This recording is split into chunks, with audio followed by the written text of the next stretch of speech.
President Trump today saying a massive armada is moving toward Iran, larger than the one that was sent to the Caribbean with Venezuela. Trump also pushing Iran to make a nuclear deal, warning the next attack on that country will be far worse. Joining me now to discuss these developments is our panel, Madeline Summerville, national trial attorney and former Democratic speechwriter, and John Jordan, economist and Republican strategist. It's great to have you guys both with us. So President Trump warning Iran that, quote, time is running out and to negotiate a deal on its nuclear program. This amid large-scale protests in Iran by the Iranian people taking to the streets. Trump is saying, as I laid out, the massive armada is making its way over to the Persian Gulf. So is moving toward Iran with this massive fleet a telling sign? And Madeline, how do you assess the situation right now? What level of pressure should the United States be applying to Iran? I think that the United States involvement with Iran in terms of the language that we've been using lately is very interesting because of the issues with protests that we're having in our own country. I think that the president here understands that he can't support protesters over there in Iran and not here in the United States. But I actually have sort of an interesting take on this issue. So you're equating the protesters in Iran to the ones in the United States? No, I'm saying that his rhetoric, as it pertains to the protesters in the United States, I think he understands that he can't have a negative perspective of them and support the protesters in Iran at the same time. I think that when it comes to his business interests, right, what's actually very interesting is that the oil, right, that was coming from Iran and that was coming from Venezuela as well, right, were being transferred back and forth. And this was all sanctioned oil. This was a pathway that was being used specifically for sanctioned oil. If he takes over the ports in both of these places, then he controls where the sanctioned oil is going to be coming from and to and from, which relates to China and Russia. And so I don't know if people have really presented it in that way, but it's a truth and it's something that's interesting to contemplate. So if he was trying to get in the oil game or prevent that sanctioned oil from being transferred, then that's something to consider. John, what's your take? And is the current level of U.S. support and posture toward Iran what the vast majority of Americans would like to see? So I differ with Madeline, and I don't think that this situation or a lot of these international situations, fit within the left versus right framework of talking points against Trump or this or the other thing. This is a complex situation. Iran is the youngest population of any OECD country. I mean, more people born after 1979. The current regime is deeply unpopular. Presumably about 20,000 people died fighting it. It's a brutal, tyrannical regime. Now, from President Trump's point of view, militarily, I also been a naval officer for some time and in the intelligence world, is you have to look at what is the end game of Iran. It's a diverse society, and it doesn't lend itself to, decapitation in such a neat way, especially how the Republican Guard, the besieged, and all the elites all are dependent on this kleptocracy or system of graft there. So President Trump, when he's doing this, it's about more than just a nuclear deal, especially after promising the help that was on the way to the tens of millions of Iranians that really don't want the mullahs to stay in power. So you have to look, what is that end game? What does it look like? Who replaces the Ayatollahs? And what are your military options for doing it? Now, militarily, President Trump, he could go after Republican Guard command and control centers. There are a lot of their long-range missiles to defang and remove their ability to go after our military assets in the Middle East and our friends and allies. But then what does it look like? I think there's a challenge here in that there isn't a Lech Walesa or a Nelson Mandela type figure that would have broad or very broad popular support to form a caretaker government. So I think President Trump is being ambiguous here, but I'm interested to see how they see the end game. A new Politico poll showing 65% of Trump voters support the military force abroad and would back military action against at least one of the following: Iran, Cuba, Colombia, or China, or perhaps Mexico. Does that surprise you, Madeline, given that the MAGA and the America First base has often been less inclined toward foreign wars? It does. And as a jury consultant and somebody who works in polling quite frequently, it certainly matters how the question is asked. And so as it related to that particular Politico article that you're referencing, where that poll came from, the question was, right, if they would support interference in any of these countries, right, military action in any of these countries. And I think that actually I'm pleased to hear that people would be more supportive of military action in Iran, not just because the regime is so unpopular, it's devastating the civilians there, but because I think that they truly are a threat, and that there's been a lot of propaganda that's been in the United States saying otherwise. That's simply never been true.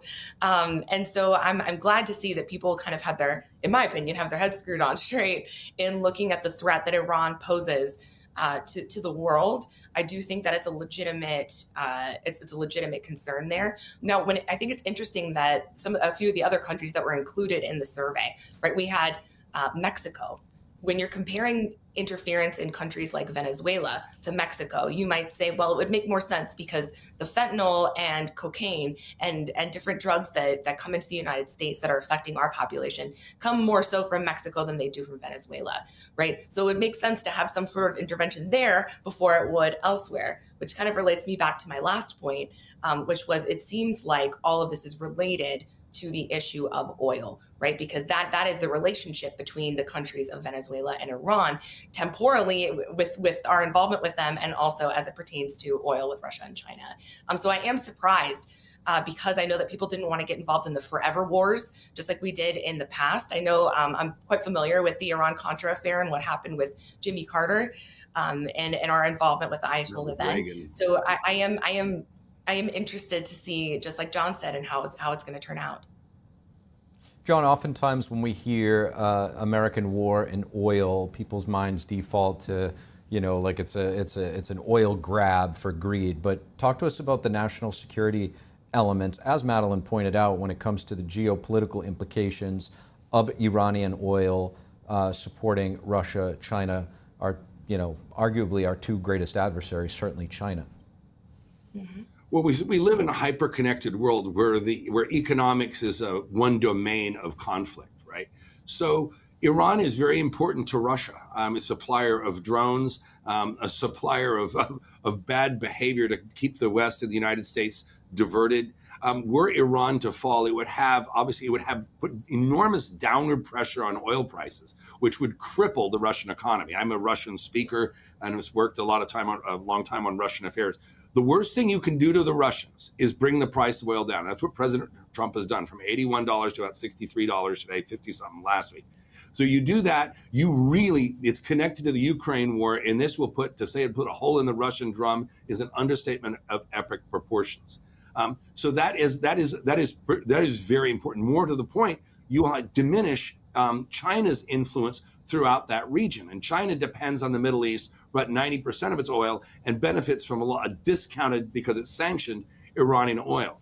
So you do this, you bring freedom and prosperity or create the circumstances where the Iranian people, which is the way to do this, to rid themselves of the mullahs. You have crippled the Russian economy, and you've put China in a particularly precarious situation because they don't have sources of oil really domestically at all, and they have to transport oil from the Middle East, which could become a U.S.-friendly lake of sorts in the Persian Gulf, all the way across the Indian Ocean to their Pacific seaports, which is a strategic problem for China, which may end up causing the Chinese to look north into Siberia, believe it or not. So that's why we want to be really too careful about is a disintegrated Russia really in our interest, because the result, it could end up being a Chinese resource colony. So there's a lot of twists and turns here, but a changed regime in Tehran changes the equation for China and cripples Russia.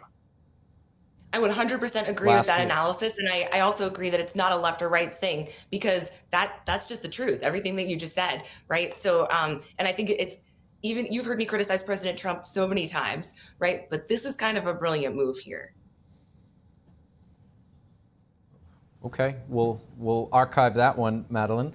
Lastly, okay. Secretary of State Marco Rubio said today that the end goal in Venezuela is a democratic transition. I think we have a soundbite of that. Our goal is to rope all of this illegal oil into a channel that goes into this account that ultimately goes to the benefit of the Venezuelan people. This is an interim step. This is not the way we want the oil industry to look like in perpetuity. This is simply a way to provide revenue so that there isn't systemic collapse while we work through this recovery and transition phases. So, Madeline, do you think the broader media coverage has been fair in how it has portrayed the administration's actions in Venezuela? I don't. And that's not something that makes me very popular amongst my liberal friends.